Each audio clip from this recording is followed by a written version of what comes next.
politics quiet. You used to be a liberal, a loud, active liberal. Before I get to how you became a conservative, how did you come to liberalism? Well, it was a very destructive time, the 60s, just out of school. And, I mean, think of the mantra of the 60s for the young people: sex, drugs, and rock and roll. What a recipe for chaos, you know. Really destructive time in many ways. And all of this energy from the youth, you know, I believe that there were forces at work at that time that were from the left. That means, you know, Karl Marx, communism, progressivism, which was a word that they invented to hide their communism for a while, and that stuck, and so socialism. These forces, many forces, invaded that decade, taking advantage of this disruption with the assassination of John Kennedy. We were in trauma. The country was in trauma. And then we had, at the end, at 1968, we had the deaths of Bobby Kennedy and Martin Luther King. Great people that we cared a great deal for. So in that time, there were people who, the Vietnam War erupted in that time. And there were many folks against that war that were charismatic people from our industry. And as I was auditioning to get in this industry and working hard to become an actor, I fell in with that group of people, and I was swept away with the propaganda.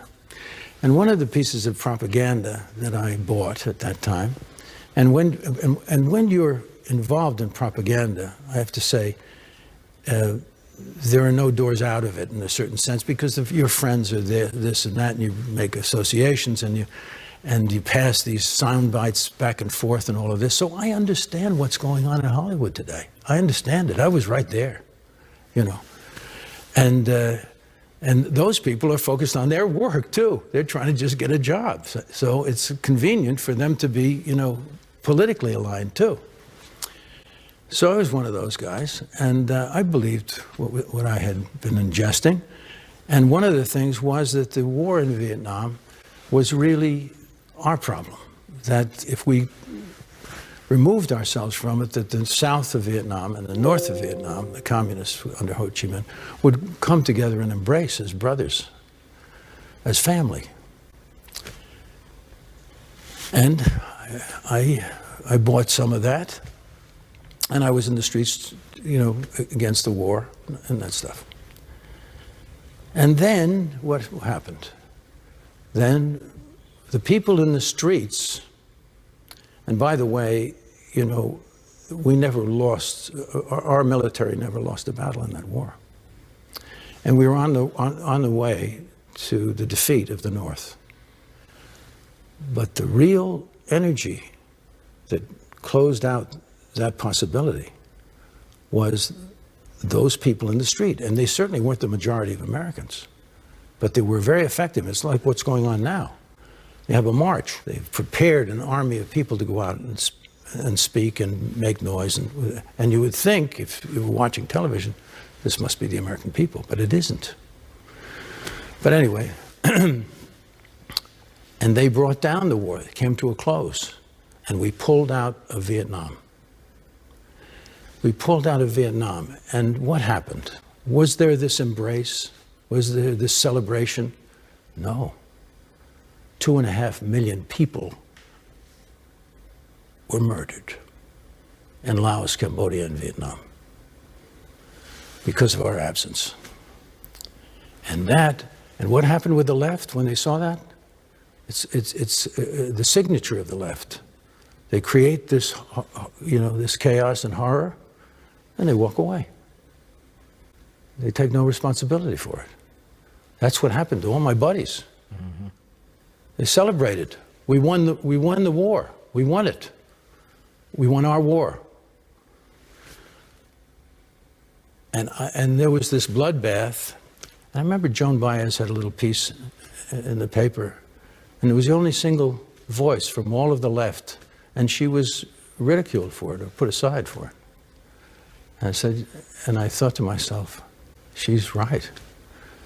And we were wrong. That's the turning point. That was the turning point. And it took a long time because propaganda is dangerous. It gets into our system. It's reinforcing. Yes, it is. And it took me a long while to pull completely out of it. But little by little I did. And then I saw that the answer, much like Reagan, when he said, you know, the Democratic Party, I didn't leave the Democratic Party left me. Well, to some degree, I have to say the same thing happened to me or anybody who's a conservative now and was at that time on the other side. Because when you look at, let's say, John Kennedy's inaugural address, his inaugural address would be deemed today by the people who were in Hollywood, and my friends in Hollywood, and the people over the country who are on the left, as some radical nut from the Republican Party. We simply have lost something along the way, but it hasn't been our own fault. We've been attacked by an insidious and I would say evil force. And I've traced that, and I know a little bit about it. So I know what the battle is. The battle has been raging, and it's reemerged in this century in full force, and that's what we're dealing with right now. When we come back, I want to ask you about this conservatism. Yeah. You're a Republican. Mm-hmm. You were a very early supporter of the current president, Donald Trump. You bet. And I want to know what you saw that triggered you to be such an early supporter. We'll be right back.